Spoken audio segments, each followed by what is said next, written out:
sticks and steel. My name is Nate. I'm the owner of Colorado Custom Leather and Blades, and on this show, I get to talk to you about the knife order I just completed, or I'll show several knives or whatever I'm working on, as long as they're in the finishing phase of that, and also the cigar that I'm enjoying. This is actually my hobby. This is my profession. But anyways, so long and short story, I'm not telling anybody you have to smoke cigars, but if you want to light one up and enjoy one with me, cool. About 3 months ago realized I like smoking, and it's either I continue vaping and that made me feel terrible, or I can stop buying gas station cigars and really get into cigars and learn what that's really about. And I did not realize how amazing the culture is, how deep the waters are in the cigar world, and just how much it's just it's fun. It really is. I enjoy it, and I get to enjoy it with you guys. What I am enjoying on this video is an acid by Drew Estate's Blondie. I've already taken the wrapper off because I tried to do this video several times, but here we are. And without further ado, the knife that is in my hand, which was a custom order I just completed, and it has been a battle, and I'm going to talk a little bit about that. Some teaching moments for those that are getting into this world, and you have to forgive me, my grubby hands were all over this, so you might see some prints, but here you go. A Damascus custom Damascus Bowie fighter style right there. Twisted Damascus pattern, high layer count, and some segmented scales that are box elder burl, and this was really fun. So another cool part of this video is the reason why I chose the cigar for this video is this is the cigar about 3 months ago when I decided I talked to my wife. I was like, I really want to get into the cigar world. And so we went to a humidor locally here in Estes, and this is one of the first ones I picked up. And here we are, enjoying it with this knife, and why the two kind of go together. This is the first complex build I've done. Well, it's the second complex build I've done this year, besides the dagger. But I did while I was visiting North Dakota with my mentor. But this is the first knife I completed outside of working with my best friend Cody, and he mentored me, Cody Adolphson of Little Wolf Ironworks. You can see his hoodie here. But anyway, so a little bit about this build. And again, I'm enjoying this cigar for this purpose of, this is the second most complex build of the year for me, and it is the first outside of the shop I worked out with him.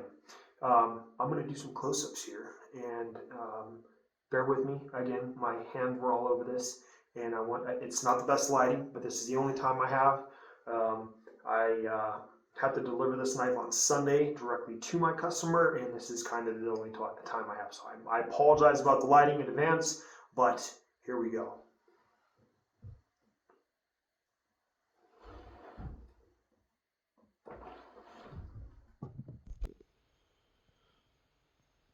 So what we have here is, like I said, some high layer twist Damascus pattern, and I'll talk a little bit about what you see there at the tip and kind of throughout the rest of it. Pattern showed up really nicely on the tang, segmented scales, and again, that is box elder burl, I believe. If not, Kieran and my friend Cody are going to both probably shoot me. Not really. But there you go. The pattern even shows up in those jimping right there for your thumb groove, rest, whatever you want to call it. But yeah, just stunning. All right. So the story about this was not on purpose. This actually should have been hidden down here.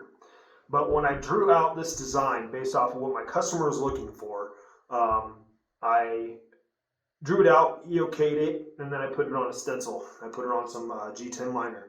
And when my buddy shipped this to me, so this Damascus is made by my friend Cody Adolphson, and because I'm not set up to make Damascus right now. You can clearly see I'm in a wood box, which you can do that, but the floor is also wood.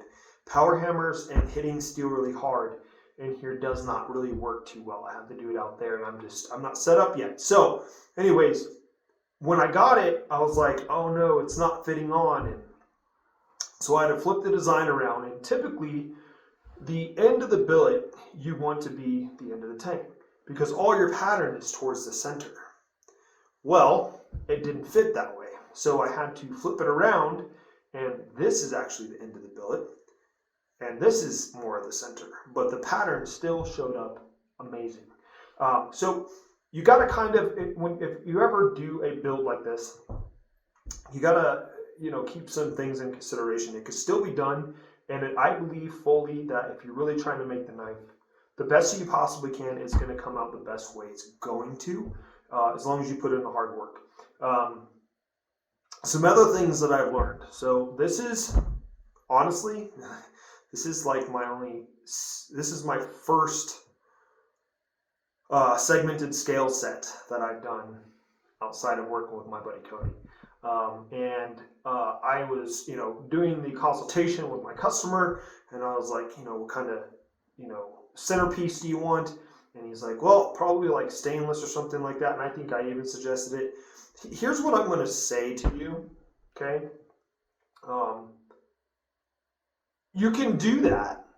However, when it goes to the hand sanding up to 800 grit, you're gonna end up having a little bit of a bump right there because it is a harder material. There's other softer alloys out there that are options, and also that is a thick piece of stainless 304 steel.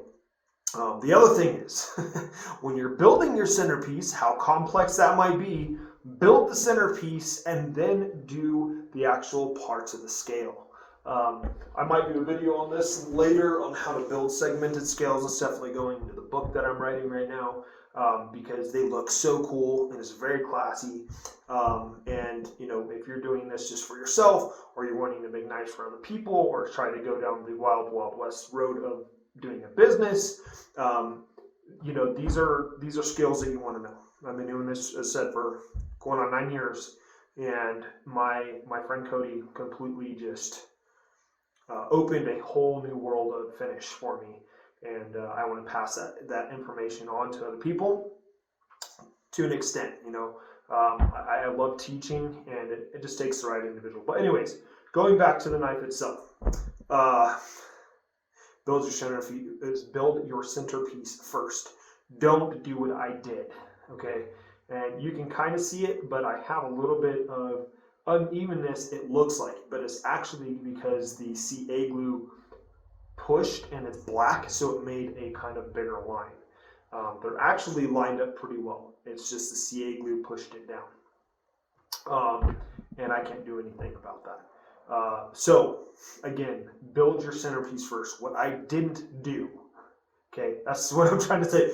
Build your centerpiece first. Don't just do, okay, here's the part, here's the next part, here's the next part, here's the next part, and here's the final part. Centerpiece completely homogenized first. It's CA glued together, and then you build your scale. And that's the one thing I'm going to tell you. And people are probably laughing like, you idiot. Yeah, well, you learned something new. And I told my buddy Cody this, and he's like, I told you this. I've shown you this. You've done this.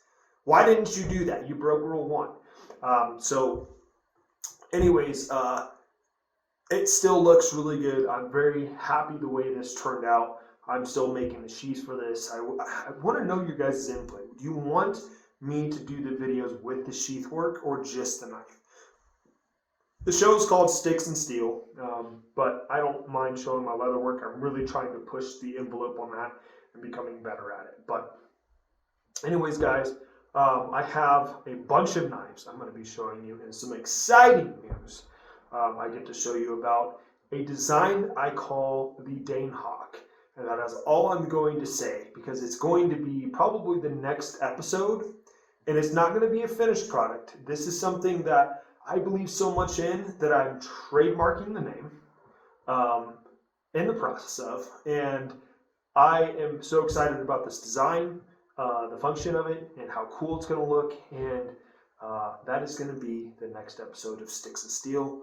Stay tuned. God bless. Keep your edges sharp, your eyes on the Lord, and if you have a cigar, light it up.